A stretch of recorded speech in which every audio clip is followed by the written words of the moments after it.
నమస్తే. Welcome to political bridge. అసలు మీకు సినిమా హీరోలు అంత గొప్పగా కనపడడానికి వాళ్ళు తెరచాటున ఏం చేస్తారో తెలుసా?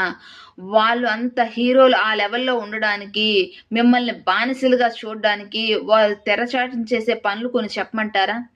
వారికి మీరు బానిసలుగా ఉండడమే కావాలి. మీరు ఎదిగితే మాత్రం ఎడ్యుకేట్ అయితే మాత్రం మీరు అన్నీ తెలుసుకుంటే మాత్రం మీరు వాళ్ళకి బానిసలుగా ఉండడం కుదరదు. కాబట్టి మిమ్మల్ని వారు బానిసలుగా చూడడానికే ఇష్టపడతారు. ఎందుకంటే మీరు ఉంటేనే వారికి జీవితం ఉంటుంది. వారికి సినిమానే జీవితం.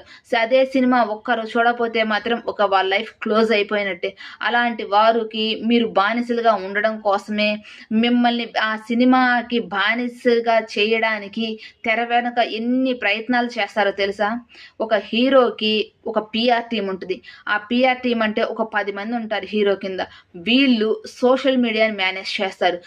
అన్ని ఛానల్స్ కొన్ని ఛానల్స్ ఉంటాయి వీళ్ళ కింద, యూట్యూబ్ ఛానల్స్, మరికొన్ని పేజెస్ ఉంటాయి, ఇన్స్టాగ్రామ్ పేజెస్, ఫేస్బుక్ పేజీలు కానివ్వండి, వీళ్ళ కింద ఉంటాయి. వీళ్ళు ఈ సోషల్ మీడియాలో ఫ్యాన్ వార్స్ చేయిస్తారు. అవి చూసిన చిన్న పిల్లలు, తెలిసి తెలియని వాళ్ళు ఉంటారు కదా, నిజమో కాదో తెలియని వాళ్ళు, వాళ్ళు అట్రాక్ట్ అవుతారు. ఎస్, ఈ హీరోనే గొప్ప, మా హీరోనే గొప్ప అని చెప్పేసి ఈ ఫ్యాన్ వార్స్కి అడిక్ట్ అయిపోతారు. ఇక ఉండే కొద్దీ ఆ హీరోకి ఇంకా దగ్గరైపోతారు. ఆ హీరోని అభిమానించడం మొదలు పెడతారు. తద్వారా వాళ్ళకి బానిసలు అనేది దొరుకుతారు. కాబట్టి ఇలా ఫ్యాన్ వార్స్ క్రియేట్ చేసి బానిసత్వాన్ని పెంచుతున్నారు హీరోలు. ఈ విషయం అసలు మీరు గ్రహించారా? మీరు గనక ఒక్కసారి ఎడ్యుకేట్ అయ్యి రియలైజ్ అయితే మాత్రం వారికి పని చేయడం కుదరదు. కాబట్టి మీరు ఈ ఫ్యాన్ వార్స్ లోని కొట్టుకు చచ్చేలాగా మిమ్మల్ని తయారు చేస్తున్నారు. మీ జీవితాన్ని నాశనం చేస్తున్నారు ఈ హీరోలు. నిజంగా రాజకీయ నాయకుడినైనా నమ్మొచ్చు, కానీ హీరోని అస్సలు నమ్మొద్దు. మిమ్మల్ని దేవుళ్ళు అంటారు కదా, మరి ఏ రోజన్నా మిమ్మల్ని ఇంటికి పిలిచి ఏమైనా భోజనం పెట్టారా? కనీసం ఆ సినిమా టికెట్లు ఏమన్నా మీకు ఫ్రీగా ఇస్తున్నారా?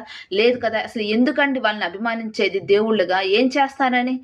అట్లీస్ట్ రాజకీయ నాయకుడిని నమ్మితే ఓ 10 రూపాయలు తిన్నా కానీ ఒక 5 రూపాయల కన్నా వర్క్ చేస్తాడు డెవలప్మెంట్ గురించి. ఈ హీరోలు అసలు ఏం చేస్తారని వాళ్ళని అంతగా పూజిస్తుంటారు, అభిమానిస్తుంటారు? కొంచెం ఇప్పటికైనా రియలైజ్ అవ్వండి. సోషల్ పబ్లిక్ ప్లేసుల్లోకి వచ్చినప్పుడు హీరోలైనా అసలు మీరు రెస్పాండ్ అవ్వద్దు. మీరు రెస్పాండ్ అవ్వకపోతే మాత్రం వాళ్ళ కెరియర్ మాత్రం ముగిసినట్లే. దయచేసి ఇంకెప్పుడు పబ్లిక్ గ్యాదరింగ్స్లో కానీ ఇంకెక్కడైనా సరే పిచ్చిగా మీరు అరవడం కానీ కేకలేయడం కానీ చేయకండి. దయచేసి అది మీ బాధ్యతగా గుర్తుంచుకొని పబ్లిక్ గ్యాదరింగ్స్లో